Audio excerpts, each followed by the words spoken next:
بڑی فضیلت رکھتا ہے۔ آپ علیہ السلام نے فرمایا جو ان راتوں میں عبادت کرے وہ لیلۃ القدر کا ثواب پائے گا۔ یکم سے لے کر 8 تک جو روزہ رکھے ایک روزے پر سال کے روزوں کا اجر پائے گا۔ 9 ذوالحجہ کا روزہ رکھنے سے 2 سال کے گناہ معاف ہو جائیں گے، 1 سال گزشتہ 1 سال آئندہ۔ 10 11 12 13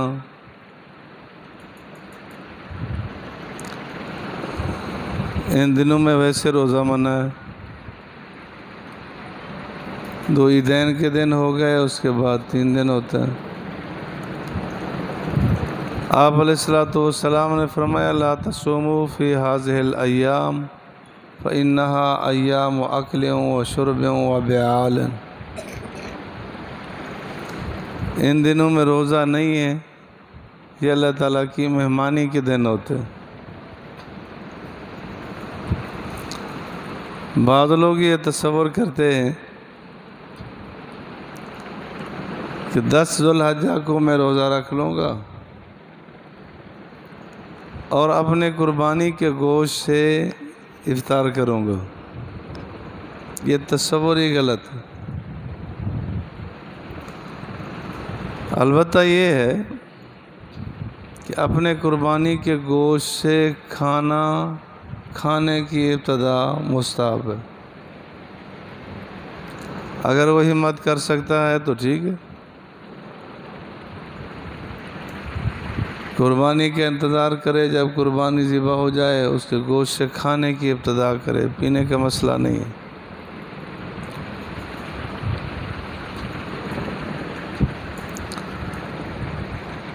اسی طرح حدیث پاک میں آتا ہے کہ جس کی قربانی ہے اس کے لیے مستحب یہی ہے کہ ان 10 دنوں میں قربانی کرنے تک نہ ناخن کاٹے نہ بال کاٹے۔ میں عرض کر رہا ہوں کہ یہ مستحب ہے۔ مستحب پر اگر کوئی نہ کر سکے تو تان و تشنیع نہیں ہوتی، لان تان نہیں ہوتی۔ اتنے تک بھی جملے سننے میں آئے ہیں کہ اگر کسی نے ناخن کاٹ لیے تو آگے والا کہتا ہے تو بے دین ہے۔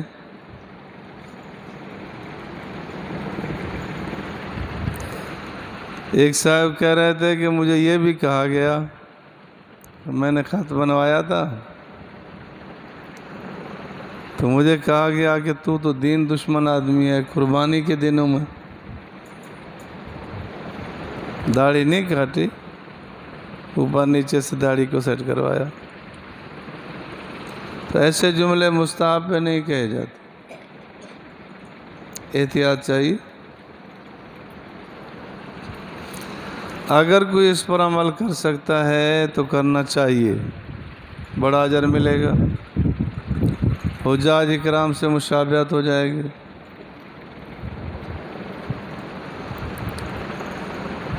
اور اگر کوئی نہیں کر سکتا تو اس پر میں نے عرض کیا کہ کوئی لان تان نہ کی جائے۔ بہت سارے مستحبات ہیں، کئی سارے تو ایسے احباب ہیں کہ جن کو ناخن کاٹنے کا مستحب طریقہ نہیں آتا، ان پر کتنا لان تان ہوتی ہے۔ ہونا چاہیے، اگر ایسا کر لیں تو بڑا اجر ہے، ثواب ہے۔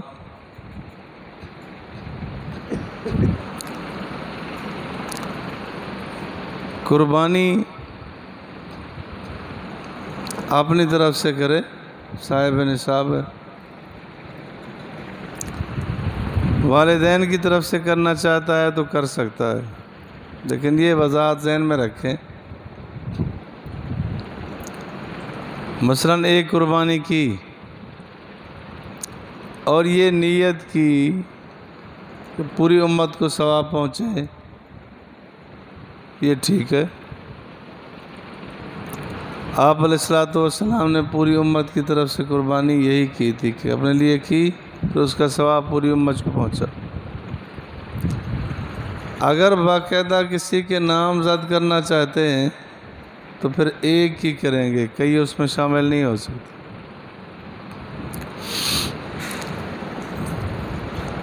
کیونکہ ایک حصہ ایک آدمی سے ہی ہو سکتا ہے، ایک بکری بکرا بھیڑ دمبا ایک ہی طرف سے۔ بڑے جانور میں جو 7 حصے ہوتے ہیں وہ ایک آدمی سے کم نہیں ہوگا، کہ مثلا 6 حصوں میں تو 6 آدمی ہیں، ایک حصے میں 2 آدمی شریک ہیں، تو نہ ان 2 کی ہوگی نہ باقیوں کی ہوگی۔ 2 بھائیوں نے پیسے جمع کرائے کہ جی اکٹھی کر لیتے، تو ایسی قربانی نہیں ہوگی، ایک کی متعین ہوگی۔ پیسے 10 بھی جمع کر لیں، ایک کے نامزدگی کریں گے۔ ایک صاحب آئے پوچھ رہے تھے کہ ہم 2 بھائیوں نے پیسے جمع کیے، ہماری والدہ کا انتقال ہو گیا ہے، اس کے نام کی قربانی ہم دونوں کر دیں۔ پہلے ایک کے نام کی متعین کریں گے، پھر اس کے بعد آگے ان کے نام کی جائے گی۔ دونوں کہیں کہ آدھی میری آدھی تیری، ایسی نہیں ہوتی۔ اصل بنیادی چیز یہی ہے کہ قربانی ہوتی ہے زندہ کرنے والے کی طرف سے، آگے والے کو ثواب پہنچ رہا ہے، پھر ان کے نام کی قربانی کی جائے، ہو جائے گا، اجر ملے گا۔ قربانی میں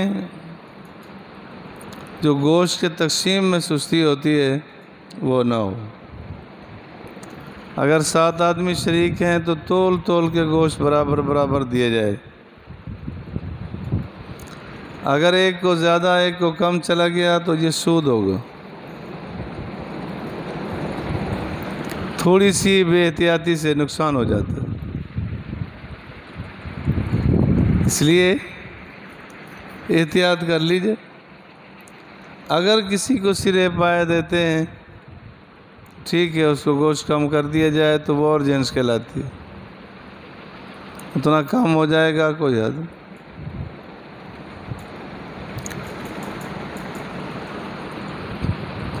کل ایک صاحب آئے، کہنے لگے کہ جی میں قربانی کرنا چاہتا ہوں، جانور ہے ہمارا، میری ایک بیٹی ہے جو بتا رہے تھے غالباً فیصل آباد یا کدھر، میں نے ایک مولوی صاحب سے پوچھا، اس نے کہا کہ وہ وہاں موجود ہوگی تو قربانی ہوگی، اگر جانور کے پاس نہ آئی تو قربانی نہیں ہوتی۔ تو اصل اس مولوی صاحب بیچارے کو ناواقفیت تھی اس مسئلے سے۔ آپ علیہ الصلوۃ والسلام نے حضرت فاطمہ الزہرا کو فرمایا تھا کہ اگر اپنے جانور کے پاس آ جاؤ تو اچھی بات ہے، نہیں آ سکتے تو کوئی نہیں۔ تو جانور کی قربانی کرنے والے اگر موجود ہیں تو خصوصاً مردی، اگر عورتیں باپردہ کا مسئلہ ہے تو ٹھیک ہے، نہ آئے تو کوئی حرج نہیں ہوتا، اتنا ہے کہ ان کو اطلاع ہو، وہ کہیں ٹھیک ہے میری قربانی کر دی جائے تو قربانی ہو جائے گی، وہ موجود ہو یا نہ ہو۔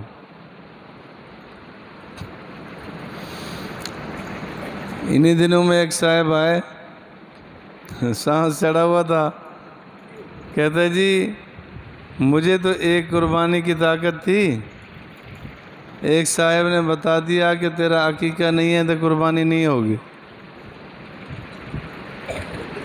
عقیقہ کرنا مستحب عمل ہے، کر لیا جائے تو اچھا ہے، بچہ آفات سے مصیبتوں سے بچ جائے گا۔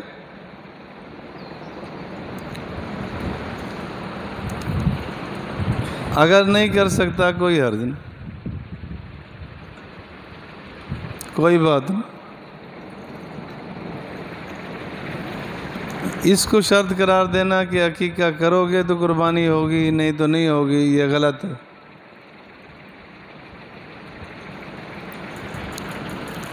اسی طرح کچھ لوگوں نے یہ بھی کہہ رکھا ہے کہ حج اس کا ہوگا جس کا عقیقہ پہلے ہوا ہو۔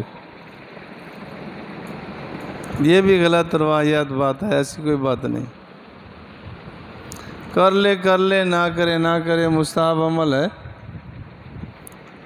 نہیں کر سکتا، نہ حج کے ساتھ متعلق ہے۔ پرانی بات ہے، ایک صاحب میرے پاس آئے بڑے پریشان، میں نے کہا جی کیا ہوا؟ کہتے شادی ہو رہی ہے، کہتے تیرا عقیقہ تو ہوا نہیں، شادی ہو جائے گی؟ یہ دین سے ناواقفیت ہے، یہ دین سے ناواقفیت ہے۔ تو علماء سے مسائل پوچھنے چاہیے، جس مسئلے میں کوئی شک شبہ ہو پوچھ لیے جائے۔ اگر صحیح تحقیق، صحیح خبر ہے، معلومات ہیں تو ٹھیک ہے، آگے بھی بتایا جائے۔ ذبح کرنا اگر خود جانتا ہے تو اچھی بات ہے، اپنا کام خود کرے گا، اجر زیادہ ملے گا۔ اور ذبح کرنا اگر نہیں جانتا تو کسی سے ذبح کروا لے۔ یہ شرط نہیں ہے کہ خود ذبح کرے گا تو قربانی ہوگی، تو نہیں ہوگی۔ یہ بات بھی یاد رکھنا، قربانی ہے حضور علیہ السلام کا طریقہ، ہمارے لیے تو حجت تب بنانا، لیکن قربانی واجب ہے۔ قربانی صاحب نصاب پر واجب ہے، لازم ہے۔ حضور علیہ السلام کا لب و لہجہ دیکھیں کہ آپ علیہ السلام نے فرمایا جس پر قربانی بنتی ہے صاحب وسعت ہے، وہ قربانی نہیں کرتا تو ہماری عیدگاہ کے قریب بھی نہ آئے۔ کیا مطلب؟ اس سے سنت ثابت ہوتی۔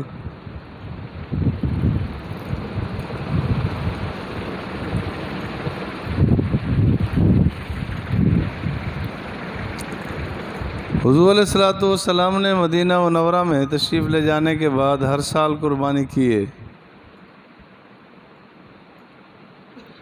کرنی چاہیے۔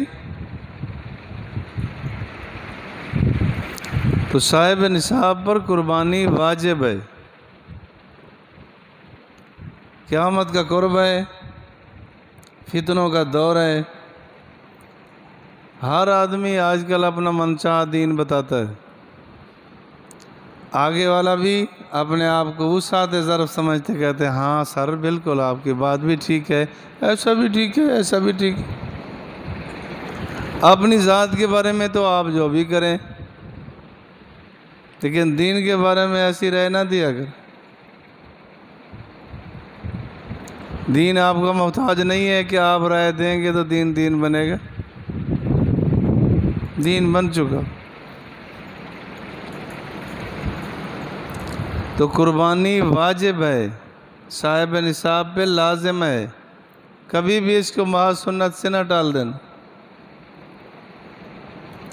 وہ جی سنت ہے، کر لو، نہ کرو کوئی نہیں، کوئی بات نہیں۔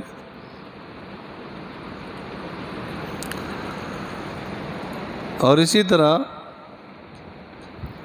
جس طرح گائے کی قربانی، بالکل اسی طرح بھینس کی قربانی جائز ہے۔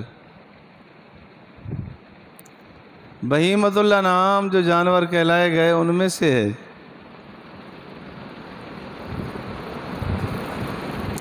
وگرنہ جس سے یہ لوگ بھینس کی ہلت حلال ہونا ثابت کرتے ہیں،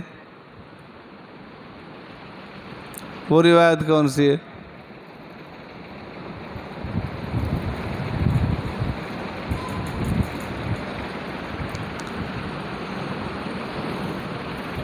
آپ علیہ السلام نے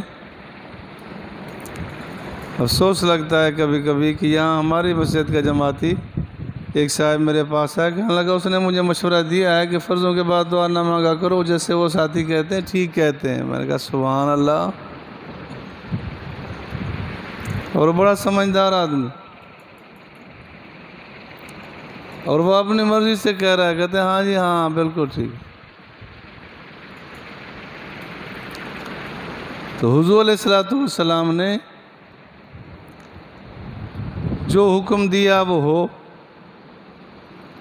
باقی بحث کہ جی آپ علیہ السلام نے قربانی نہیں کی، تو عرب میں اب بھی نہیں ملتی، گرم علاقوں میں بھینس کہاں گزارا کرے۔ جو یہ لوگ کہتے ہیں کہ قربانی بھینس کی نہیں ہے، وہ یہ کہ روایت پیش کرتے ہیں کہ گھوڑے کی حضور نے کب کی تھی۔ ہمارا مسلمان بھائی، ہمارا بھی صحیح العقیدہ اپنے آپ کو کہنے والا، کہتے ہیں ہاں جی ہاں گھوڑے کی بھی ہو سکتی ہے۔ تو ایک مرتبہ تو ہمت کر لی جائے، اب چک میں گھوڑے کی قربانی کروا دو، گدھے تو کھاتے ہی ہیں، گھوڑے کی بھی کروا دی جائے۔ استغفر اللہ العظیم۔ کہ حضور علیہ السلام نے، صحابہ نے، تابعین، تبع تابعین نے کب گھوڑے کی قربانی کی ہے؟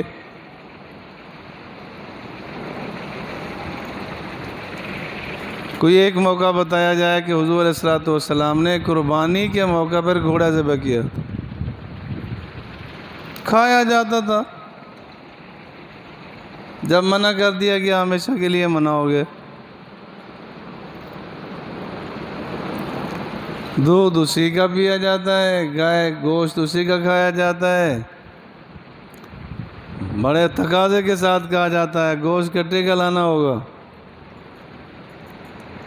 اور جب موقع آیا قربانی کا، البقر والجاموس سواء، فقہا نے یہی جملے لکھے۔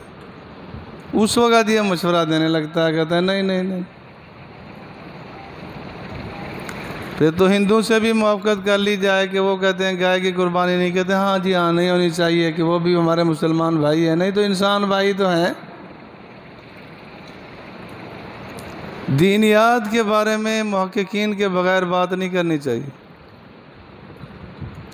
کہ جو علماء محققین ہیں وہ بات تو کریں، ہر آدمی اپنی اپنی رائے دینے لگے، یہ غلط ہے،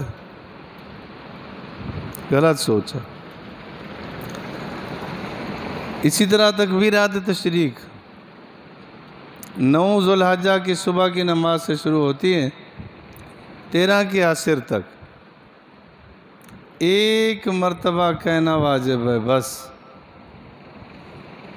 اللہ اکبر اللہ اکبر، لا الہ الا اللہ واللہ اکبر اللہ اکبر وللہ الحمد، صرف ایک مرتبہ، ایک سے زیادہ کہنا خلاف سنت ہے، نہ کہی جائیں گے۔ مرد ذرا آواز سے کہیں گے، عورت بغیر آواز سے کہے گی، اور ہر فرض نماز کے بعد یہ واجب ہے جماعت سے پڑھے یا الگ پڑھے۔ اس میں غفلت ہو جاتی ہے کہ جماعت سے تو کبھی ہو جاتی ہے، الگ پڑھیں تو تکبیرات رہ جاتی، تو اس حوالے سے دینیات کے حوالے سے محققین علماء سے پوچھا جائے، اپنی طرف سے رائے نہ دی جائے۔ اللہ مجھے اور آپ کو دین کی سمجھ دے۔ جی پوچھ رہے ہیں کہ نصاب کیا ہے؟ ایک زکوٰۃ کا نصاب ہے، ایک صدقہ فطر کا نصاب ہے۔ زکوٰۃ کے نصاب میں تو سونا، چاندی، نقدی، مال تجارت، یہ 4 چیزیں آتی ہیں۔ الگ الگ نصاب کو پہنچیں، سونا 7.5 تولے، چاندی 52.5 تولے، نقدی چاندی کی مالیت، تجارت کی اشیاء ہیں تو چاندی کا نصاب، تو جس پر زکوٰۃ واجب ہے قربانی بھی واجب ہے۔ اگر الگ الگ نہیں تو مل کر بھی نصاب بنتا ہے، 1 تولہ سونا 1 تولہ چاندی، چاندی کا نصاب بن جائے گا، اس پر بھی زکوٰۃ واجب ہے، قربانی بھی واجب ہے۔ ایک ہے کہ سونا چاندی نقدی مال تجارت سے ہٹ کر ضرورت سے زائد اشیاء اتنی ہیں جن کی مالیت 52.5 تولے چاندی کی بنتی ہے، تو اس پر قربانی واجب ہے، صدقہ فطر بھی واجب، زکوٰۃ نہیں ہوتی۔ تو جس پر قربانی نہیں ہے وہ اس ملامت سے کرنے لگے کہ لوگ کیا کہیں گے، واجبہ قربانی نہیں کی، یہ کرے گا بھی تو نہیں ہوگی، اس نے تو لوگوں کے لیے کی نا، اللہ کے لیے تو کی نہیں۔ جیسے آپ نے مسئلہ سنا ہے کہ اگر کسی نے صرف گوشت کی لالچ میں کی کہ گوشت اپنا گھر کا بن جائے گا تو قربانی نہیں ہوتی، تو صدقہ فطر کے نصاب کا مالک ہو یا زکوٰۃ کے نصاب کا مالک ہو، قربانی اس پر واجب ہے۔ آپ اس ٹائم پڑھی جا سکتی ہے، جیسے آپ 1 سے لے کے 7-8 تک جی آپ کی پڑھی جا سکتی ہے، اللہ اکبر اللہ اکبر، یہ 9 تاریخ سے شروع کر دیجیے، 9 تاریخ کی صبح سے پہلے تو اس کی اپنی شریعت ہو جائے گی نا۔ حضور علیہ السلام کا طریقہ شریعت یہی ہے کہ 9 کی صبح سے شروع کرے، باقی سارا دن سبحان اللہ سبحان اللہ سبحان اللہ، اللہ اکبر اللہ اکبر اللہ اکبر تسبیحات پڑھے، لیکن یہ طریقہ حضور علیہ السلام نے جو بتلایا وہ اس کو وہاں پابند رکھا جائے گا۔